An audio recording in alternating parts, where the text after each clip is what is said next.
الحمدللہ آج 6 دسمبر 2020 کو سنڈے کے دن قرآن کلاس نمبر 57 میں ہم انشاءاللہ تعالی سورہ آل عمران کی آیت نمبر 156 سے سٹارٹ لیں گے. وہی غزوہ احد کا کانٹیکسٹ چل رہا ہے اور اس میں گفتگو یہاں پر پہنچی تھی پچھلی دفعہ، جس پہ تفصیل سے میں نے گفتگو کی تھی صرف 3 آیات کے اوپر، کہ جو منافقین تھے وہ مسلمانوں کو یہ وسوسہ دلاتے تھے کہ اگر تم لوگ میدان جنگ میں نہ جاتے تو نہ اس طرح ہر گھر سے میتیں اٹھتی. تو اس کے جواب میں اللہ تعالیٰ نے بڑی سختی سے سرزنش فرمائی، اور آج تو مزید کئی ایک آیات اسی کانٹیکسٹ میں آئیں گی. پچھلی دفعہ یہ آیت آئی تھی کہ اگر ان لوگوں کی موت بھی مقدر ہوتی تو یہ خود بخود اپنے گھروں سے نکل کر مقتل گاہوں کی طرف کھینچے چلے آتے ہیں.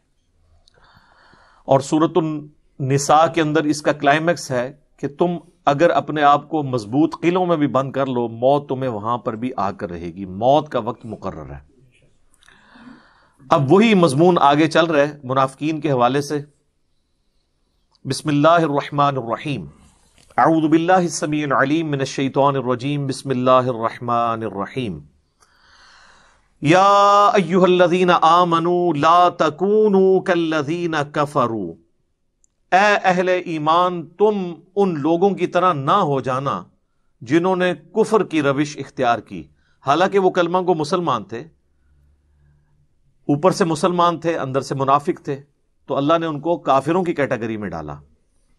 وَقَالُوا لِإِخْوَانِهِمْ إِذَا ضَرَبُوا فِي الْأَرْضِ، جو کہتے تھے اپنے بھائیوں کو جب وہ جہاد کے سفر پر نکلے غزوہ احد کے لیے یا کسی اور غزوے کے لیے، او کانوا غزا، یا پھر کسی جہاد کے لیے، لو کانوا عندنا ما ماتوا، اگر یہ ہمارے پاس ہمارے گھروں میں ہوتے تو انہیں موت نہ آتی. وما قتلوا، اور نہ یہ قتل کیے جاتے. اچھا، یہ بھی ایک انسان کی اپنا ایک وسوسہ ہوتا ہے.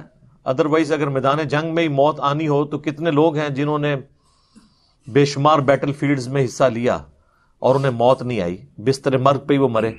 پچھلی دفعہ میں نے خالد ابن ولید کے حوالے سے بتایا تھا رضی اللہ تعالیٰ عنہ علیہ السلام کہ 100 سے زیادہ جنگوں میں وہ شریک ہوئے، اور وہ کہتے ہیں میرے جسم پر ایک جگہ بھی ایسی نہیں جہاں پر تلوار یا برچھی کا نشان نہ ہو، لیکن میں بھی ایک بوڑھے اونٹ کی طرح بستر مرگ پہ مر رہا ہوں.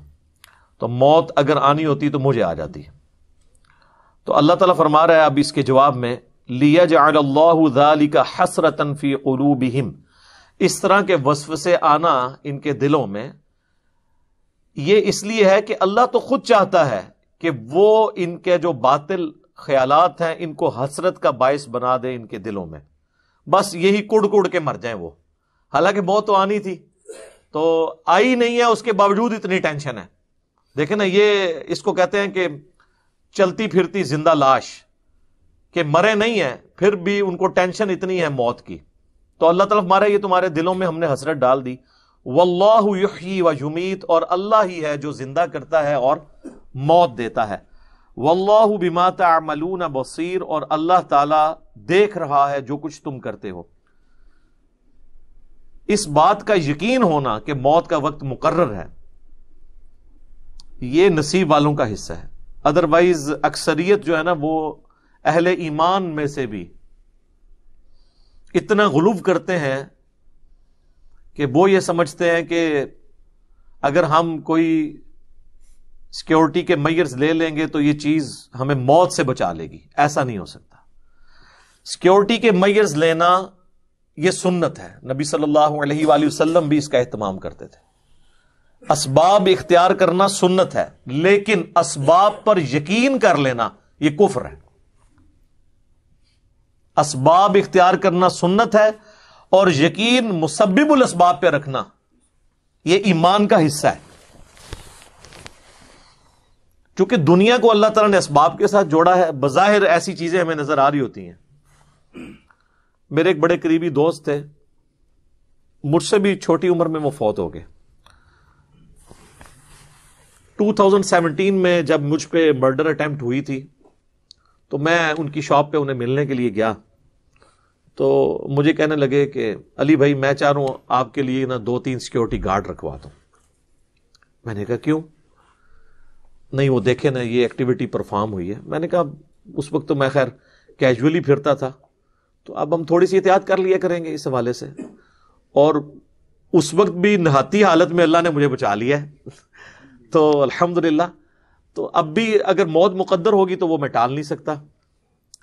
تو پھر میں نے انہیں ایک جملہ بولا, میں نے کہا میرے بھائی ہم باہر کی چیزوں کو تو کاؤنٹر فار کر سکتے ہیں, آپ سڑک پہ چلنے والی ٹریفک سے تو بچ سکتے ہیں اگر آپ ٹریفک سگنل کی پابندی کریں اور احتیاط کے ساتھ. پاکستان میں تو آپ کو دونوں طرف دیکھ کے سڑک پار کرنی پڑتی ہے, چاہے آپ 1 وے پہ ہوں یا 2 وے پہ.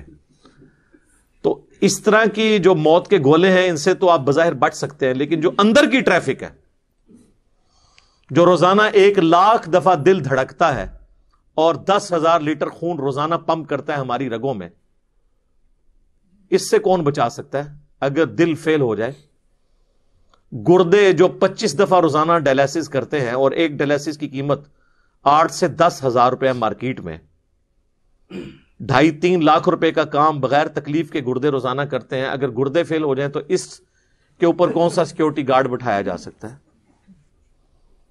آپ ذرا ایک ایک چیز کو گننا شروع کریں. تو ان کو یہ میری بات سمجھ آ گئی, لیکن چند ہی ہفتوں کے بعد وہ خود ہارٹ فیل سے دنیا سے چلے گئے. اللہ تعالیٰ ان کی مغفرت کرے. نیک آدمی تھے, ہماری اکیڈمی کے ایک آپ سمجھ لیں شروع کے جو ممبرز تھے ان میں سے ایک تھے. تو لیکن میں آپ کو بتا رہا ہوں کہ اندر کی ٹریفک کو کون روک سکتا ہے؟ تو یہ مسلمان کا یقین ہونا یہ بڑا ضروری ہے. کہتے تو آپ دیکھیں گے کہ جن لوگوں نے زندگی میں خدا کو کبھی سیریس نہیں لیا ہوتا نا, آپ ذرا ان کی بھی زبانیں دیکھیں, اتنی لمبی ہوں گی. او جی جیڑی رات جیڑی قبر ہے وہ باہر نہیں ہے, یہ کہتے ہیں نا. تو اگر یہی بات ہے تو جو قبر سے باہر زندگی گزار رہا ہے بغاوت کے اوپر مبنی, نہ تو حقوق اللہ کا کوئی پاس رکھتا ہے اور نہ کوئی حقوق العباد کا خیال رکھتا ہے, حرام خوریاں تیری گھٹی میں پڑی ہوئی ہیں اور لوگوں کا مال تو ہڑپ کرتا ہے, لوگوں کے پلاٹس ہڑپ کرتا ہے, اور بات یہ کر رہے تھی جیڑی قبر وچ رات ہے وہ باہر نہیں ہے.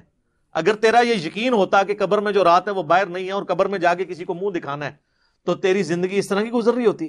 تو یہ ایک روایتی جملے ہیں, جس طرح ہمارے پولیٹیشنز, ہمارے ریاستی اداروں کے جو ترجمان ہیں, ماشاءاللہ آپ گفتگو سنیں تو بسم اللہ الرحمن الرحیم اور انشاءاللہ اور الحمدللہ اللہ تعالیٰ عام بندہ اس پہ خوش ہو جاتا ہے, اللہ کا نام پہ لیندے نے, اوے اللہ کا نام NG پہ لیندے نے, انہاں دا تقیہ کلام ہے. اگر واقعی یہ اللہ کو مانتے ہوتے اور یہ جواب دے ہوتے تو اس طرح ان کی زندگی گزر رہی ہوتی؟ ایسے نہ ہوتا. یہ صرف ایک روایتی ہماری کلام ہے جو ہم بولتے ہیں. تو اسی طریقے سے یہ بھی لوگ روایتاً بات کرتے ہیں کہ جی جو قبر میں رات ہے وہ باہر نہیں ہے, جو باہر ہے وہ اندر نہیں ہے. اگر اس پہ یقین ہونا تو اس کا منطقی انجام یہ ہونا چاہیے کہ قبر کی تیاری کی جائے. لوگ یہ جملہ بول کے یہ بتانا چاہتے ہیں کہ جی کر لو جو کچھ کرنا جائے, اسی بدماش جائے, اسی نہیں جائے قبر ہی جانا جب تک اسی باہر آ, وہ یہ رزلٹ نکال رہے ہوتے ہیں. حالانکہ رزلٹ تو اس سے یہ نکالنا چاہیے کہ میں اپنی قبر کی اور آخرت کی تیاری کروں. اس طرف دماغ بھی نہیں ان کا جاتا.